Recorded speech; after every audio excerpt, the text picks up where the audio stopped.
नमस्कार दोस्तों, कैसे हैं आप लोग। फिर से चैप्टर 15 में आपका स्वागत है। Relations with Iran, question of Kandahar. मतलब मुगलों के ईरान के साथ क्या रिलेशन रहे, अकबर के ईरान के साथ क्या रिलेशन रहे, और इसके बाद शाहजहां का ये जो बल्ख का कैंपेन था, बल्ख ये जो अफगानिस्तान की प्रोविंस है, इस कैंपेन में क्या हुआ। कोशिश करूंगा एक वीडियो में हो जाए, एक वीडियो में नहीं हुआ तो 2 वीडियोस भी लग सकती हैं इस पर्टिकुलर 2 टॉपिक्स को कंप्लीट करने के लिए। तो अगर बात की जाए उज़्बेकों का ये जो अटैक था, और उज़्बेकों के पावर बैलेंस को मेंटेन करने के लिए सफाविद डायनेस्टी और मुगल दोनों दोस्त बन गए थे। इसके बारे में तो मैंने पिछली वीडियो में आपको डिटेल में बताया था।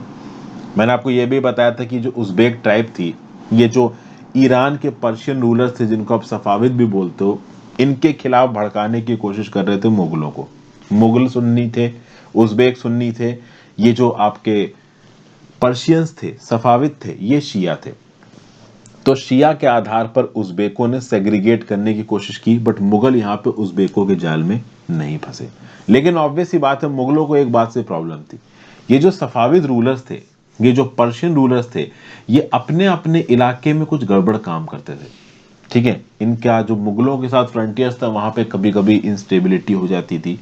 तो कुछ इनटॉलरेंट पॉलिसीज थी इन सफाविद रूलर्स की, जो कि मुगलों को पसंद नहीं आती थी, क्योंकि मुगल ब्रॉड माइंडेड थे। अकबर एक बड़ा ब्रॉड माइंडेड लीडर था। और आज की डेट में अकबर की सब तारीफ क्यों करते हैं? बहुत कम लोग होंगे इंडिया के अंदर जो कि अकबर की बुराई करते होंगे। हर इंसान की बुराई हो जाएगी यहाँ पे। मोहम्मद बिन तुगलक की हो जाएगी, उसको लोग बेवकूफ बोलते हैं, हालांकि बेवकूफ था नहीं। ठीक है, हाँ, उसके कुछ आइडियाज को जल्दी ही इम्प्लीमेंट करने लगा। अलाउद्दीन खिलजी को लोग गरियाते हैं, ज्यादातर रूलर्स को लोग गरियाते हैं। अकबर एक ऐसा रीडर है जिसको जल्दी गरियाया नहीं जाता है, क्योंकि कहीं ना कहीं उसके अंदर वो क्वालिटी थी। एक काफी लिबरल एटीट्यूड था अकबर का। और अकबर ने कहीं ना कहीं पूरे के पूरे इंडिया को कंसोलिडेट भी किया। अब यहां पे बात कर रहे हैं मुगलों की और सफाविद्स की, ईरान की। मुगलों में और सफाविद के बीच में एक जो ट्रबल वाला स्पॉट था, वो था कांदाहार। कांदाहार एक ऐसी प्रोविंस थी आपकी अफगानिस्तान की, जो कि स्ट्रेटेजिकली और इकोनॉमिकली दोनों के साथ जुड़ी थी। इनफैक्ट अकबर मुगलों के साथ ज्यादा जुड़ी हुई थी। मुगलों के लिए सेंटिमेंट की बात थी, प्रेस्टीज की बात थी। कुल मिला के तिमुरिद एम्पायर का पार्ट रह चुकी थी कांदाहार। बाबर के कजिन्स ने कांदाहार के ऊपर राज किया था। तो कुल मिला के अगर आप देखोगे तो एक कांदाहार की प्रोविंस बहुत ज्यादा जरूरी थी। किसके लिए? मुगलों के लिए। काबुल के डिफेंस के लिए भी कांदाहार बहुत जरूरी, जो कि काबुल पहुंचना है तो कांदाहार होकर गुजरना पड़ेगा। और जो फोर्ट था कांदाहार का, इसको काफी स्ट्रांग माना जाता था, और इस फोर्ट के पास पानी का भी अच्छा खासा एक्सेस था। काबुल और हेरात को जोड़ने वाली जो सड़कें थी, वो कांदाहार से होकर निकलती थी। तो कुल मिला के काबुल के साथ साथ कांदाहार के ऊपर कब्जा करना बहुत जरूरी था। मतलब अगर मुगल डोमिनियंस को, अपने फ्रंटियर्स को सिक्योर रखना है, तो कांदाहार प्रोविंस के ऊपर प्रॉपर कब्जा होना चाहिए। ठीक है भाई, तो स्ट्रेटेजिक इंपॉर्टेंस यहाँ पे कांदाहार की ज्यादा थी। अब इस पर्टिकुलर कांदाहार की इंपॉर्टेंस ऐसा नहीं केवल मुगलों के लिए है भाई, आपका सफाविद रूलर्स के लिए भी है।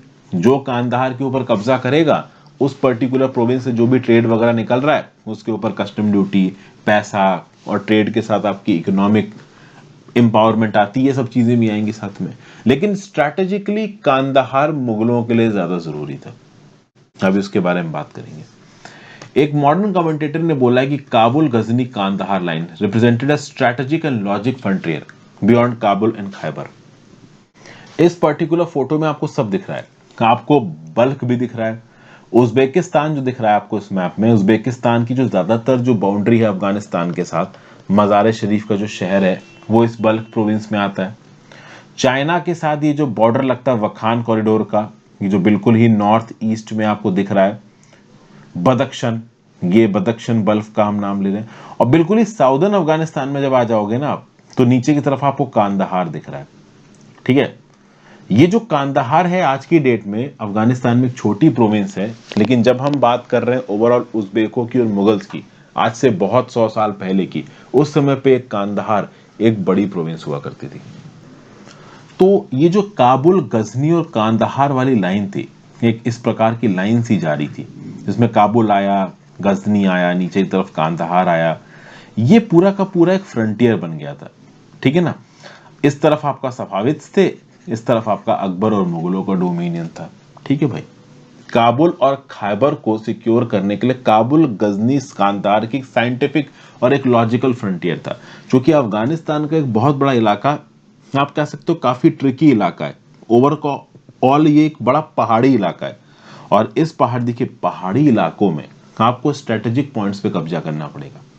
आप ऐसा नहीं कर सकते कि बिल्कुल पहाड़ी इलाकों पे चढ़ गए और वहां पे आपने कब्जा कर लिया, क्योंकि उस कब्जे को कंसोलिडेट करने के लिए पीछे से सप्लाईज भी होनी चाहिए, पीछे से इंफ्रास्ट्रक्चर भी होना चाहिए। कांदाहार एक बड़ी रिच और फर्टाइल प्रोविंस थी, यहाँ से बहुत सारा ट्रेड पास होता था, समुंदर के साथ भी आप कह सकते हो इसका टच है। तो सेंट्रल एशिया से जो ट्रेड मुल्तान जा रहा है वो कांदाहार के थ्रू होके जाएगा।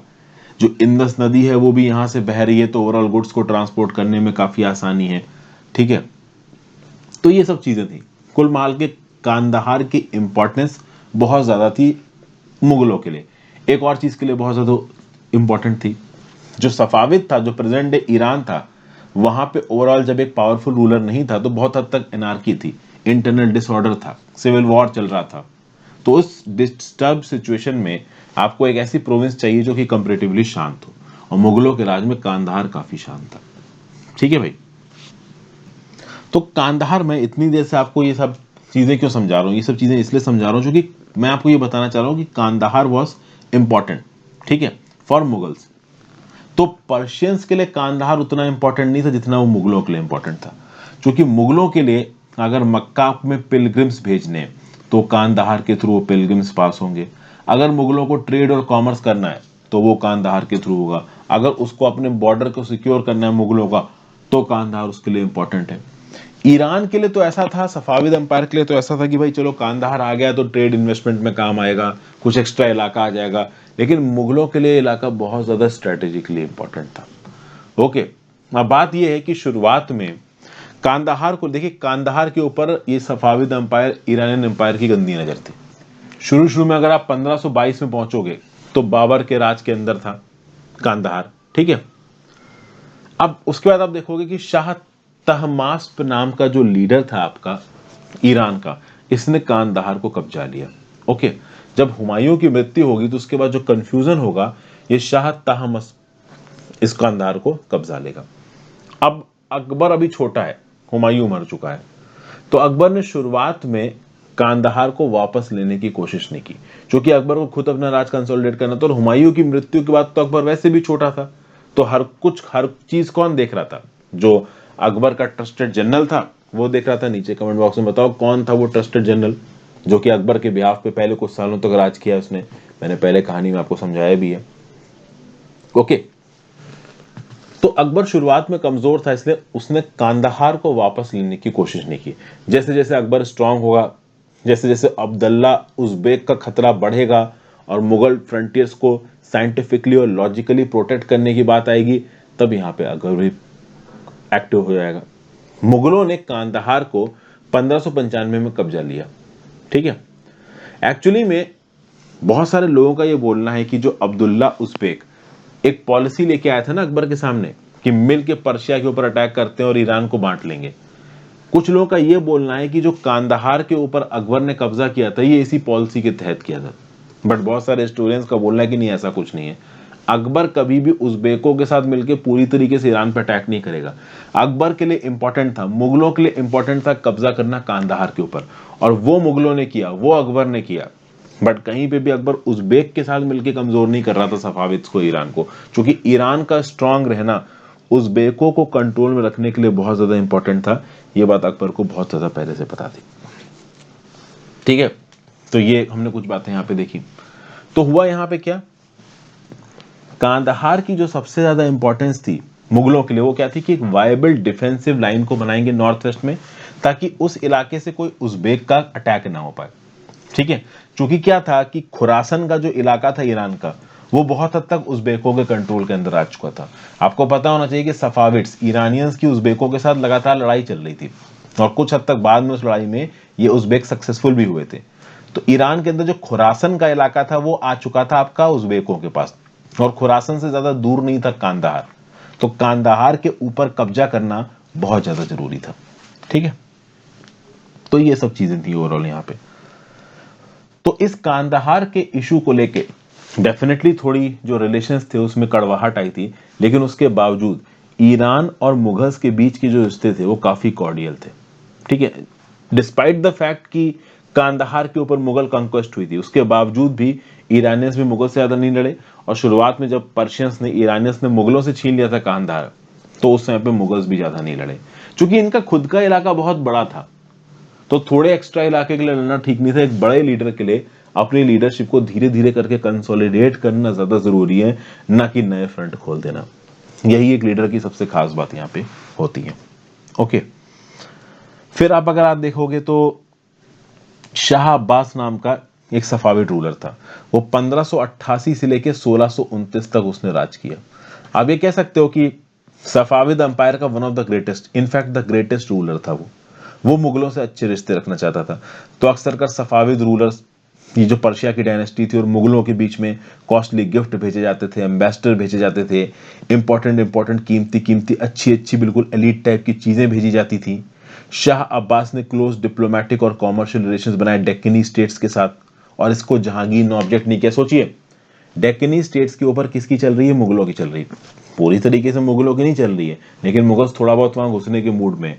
अब ऐसे कंटेक्स्ट में पर्शिया का रूलर जो कि पहले कंदाहार कब्जा चुका है, वो धीरे धीरे से डेक्कनी स्टेट्स के साथ रिश्तेदारी बढ़ा रहा है। तो मुगल एम्पायर को प्रॉब्लम होनी चाहिए ना, बट जहांगीर को इस बात से प्रॉब्लम नहीं हुई। ओके, तो कुल मिला के आप कह सकते हो कि यहाँ पे पर्शियन अंपायर और मुगल अंपायर एक दूसरे को सप्लीमेंट कर रहे थे, एक दूसरे को सपोर्ट कर रहे थे। काफी अच्छे डिप्लोमेटिक रिलेशंस हो गए थे, काफी अच्छे कॉमर्शियल रिलेशंस हो गए थे इन दोनों के। और ऐसा बोला जाता है कि इन दोनों के ही कोर्ट में एक ऐसी पेंटिंग थी जहां पे जहांगीर और शाह अब्बास एक दूसरे के साथ गले लगा के खड़े हुए हैं और उनकी जमीन पे दुनिया नजर आ रही है। मतलब इतना बड़ा इलाका इनके कंट्रोल में है। कल्चरली भी बात की जाए तो दोनों कंट्रीज एक दूसरे के बहुत करीब आई।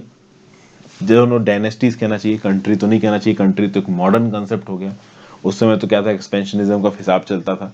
तो आपको पता होना चाहिए, मैंने पहले भी बताया कि जहांगीर की जो वाइफ थी नूरजहां, नूरजहां ने कल्चरल अचीवमेंट में बहुत कुछ किया। कल्चरली मतलब उसने एम्पायर को रिच करने की कोशिश की है, और नूरजहां के समय पे पर्शियन कल्चर बहुत, आप कह सकते हो, आगे बढ़ा है।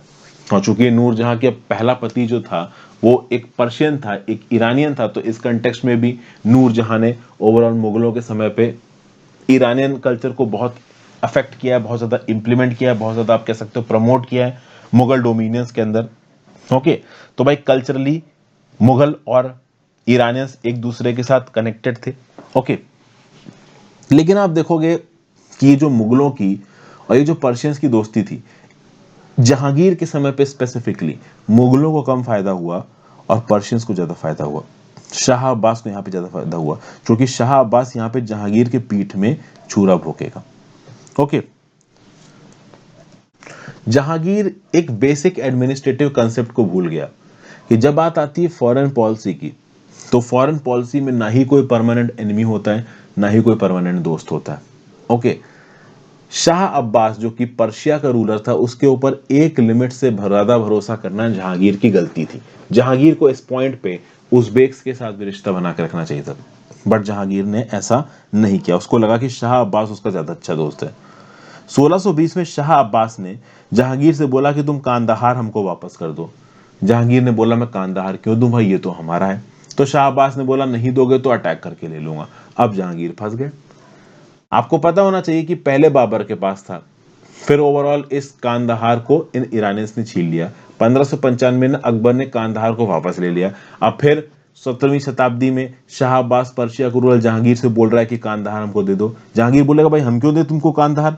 तो अब यहाँ पे शाह अब्बास बोल रहा है अटैक कर दूंगा। तो जहांगीर सरप्राइज हो गए, डिप्लोमेटिकली आइसोलेट हो गए, मिलिटरीली प्रिपेयर्ड थे नहीं। तो मतलब यहाँ पे जहांगीर की ये गलती थी।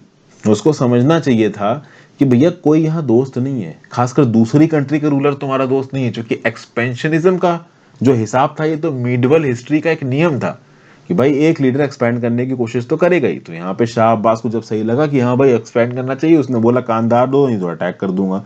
यहाँ जहांगीर बैठे, अरे ये तो मेरा दोस्त अटैक क्यों कर रहा है। तो वही बात है, यहाँ कोई दोस्त नहीं है। ओके, तो हिस्ट्री प्रिपरेशंस किए गए। ठीक है, कांदाहार को रिलीफ पहुंचाने के लिए, कांदाहार थोड़ा खतरे में से आ रहा था, तो इसी कंटेक्स्ट में शाह अब्बास ने कांदाहार के ऊपर कब्जा कर लिया। जहांगीर परेशान है और कांदाहार चला गया। तो मैंने बताया था ना पिछली वीडियो में कि जब कांदाहार के ऊपर कब्जा हुआ पर्शिया का, उस समय पे जहांगीर ने अपने बेटे शाहजहां से बोला कि तुम जाओ और कांदाहार को फिर से वापस मुगल डोमिनियंस में लाओ। जहांगीर को लगा कि कोर्ट पॉलिटिक्स में उसका पलड़ा हल्का ना हो जाए, इसलिए जहांगीर के सामने, सॉरी शाहजहां को, मतलब जो जहांगीर का बेटा था शाहजहां, शाहजहां से बोला था जहांगीर ने कि जाओ कांदाहार वापस लो मुगलों के पास। तो शाहजहां ने बहुत सारी शर्तें रख दी जहांगीर के सामने कि मैं तो मिलिट्री का रूलर रहूंगा, पंजाब मुझे दे दो, गुजरात मुझे दे दो। जहांगीर ने बोला कुछ नहीं दूंगा, काम पे लगो। तो उसके बाद एक रिवॉल्ट सा छिड़ गया था जहांगीर के बीच में, शाहजहां के बीच में, और कांदाहार जा चुका है पर्शिया के पास। तो आप समझिए, मुगल एम्पायर की एक बड़ी प्रोविंस कांदाहार ये मुगलों के हाथ से निकल चुका है। और जब मुगल बादशाह जहांगीर अपने बेटे से बोलते हैं शाहजहां से कि जाओ उसको वापस कर जाओ, तो शाहजहां जहांगीर के अगेंस्ट बगावत कर देता है। तो जहांगीर तो फंस जाएगा ना। जहांगीर अपने इंटरनल ही रेबेलियन उल्टाता जा रहा है और वहां पे हाथ से निकल गया उसके कांदाहार। इस समय पे ये जो रूलर था आपका शाह अब्बास, इसने बहुत सारे अच्छे अच्छे दोस्ती के पत्र लिखे। कांदाहार कब्जा लिया बट उसके बाद ये दोस्ती के पत्र लिख रहा है, इनविटेशन लेटर लिख रहा है, जहांगीर को बोल रहा है कि हम आपके दोस्त हैं, हमारी दोस्ती नहीं टूटनी चाहिए। जहांगीर को लगा कि क्या शाह अब्बास से पंगा लो, पहले तो शाहजहां को दबाओ, फिर बाद में पर्सिया वाले को देखा जाएगा। तो फॉर्मली यहाँ पे ओवरऑल शाह अब्बास के साथ बातचीत कर ली, क्योंकि जहांगीर भी इस बात को जानता था कि पहले भी कांदाहार की प्रोविंस मुगलों के हाथ से निकली थी, वापस आ गई थी। जहांगीर को पता था इसको फिर से वापस ले सकते हैं, लेकिन पहले इंटरनल रेबेलियन को संभालना जरूरी है। इसलिए जहांगीर का फोकस यहाँ पे शाहजहां पे था, इसलिए उसने शाह अब्बास को बोल दिया ठीक है भाई हम आपके दोस्त हैं। बट एक्चुअली में अब कड़वाहट आ चुकी थी। ये इंडिया चाइना वाला हिसाब हो गया। इंडिया वालों को लग रहा है कि चाइना हमारा दोस्त है, चाइना कभी भी अटैक करके भाई इलाका कब्जा लेगा, जैसे कि एलएसी में हो रहा है। तो ये हुआ यहाँ पे भाई। तो कुल मिला के ये शाह अब्बास, जहांगीर और शाहजहां की जो तीनों की मिस्ट्री चल रही थी, ये मैंने आपको बता दी। शाह अब्बास जो पर्शिया का रूलर था, 1629 में उसकी मृत्यु हो जाएगी। ईरान में बहुत सारे डिस्टर्बेंस होंगे। आपको पता होना चाहिए कि 1627 में जहांगीर की भी मृत्यु हो गई। तो उसके बाद गद्दी पर कौन बैठा था? शाहजहां गद्दी पर बैठा था। ठीक है।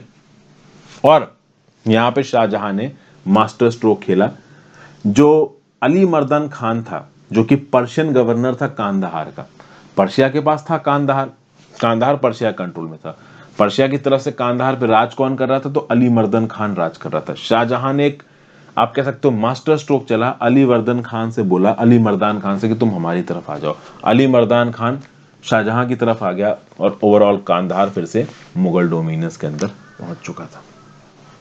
तो ये थी पूरी स्टोरी भाई। आई होप आपको स्टोरी इंटरेस्टिंग लगी हो। देखिए इंटरेस्टिंग आनी चाहिए, मजा आना चाहिए। आई होप वो आ रहा है। Have a great day friends, thank you for watching. ज्यादा से ज्यादा लोगों के साथ इस वीडियो को शेयर करिए। अगली वीडियो में मैं बात करूंगा शाहजहां के बल्क कैंपेन के बारे में। हो सके तो ज्वाइन बटन दबा के हेल्प करें, आपके ज्वाइन बटन दबा से खासा मदद मिलती है। इंस्टाग्राम पर फॉलो कर लीजिए, टेलीग्राम को ज्वाइन कर लीजिए, हर चीज का लिंक नीचे दिया हुआ है। Have a great day, take care.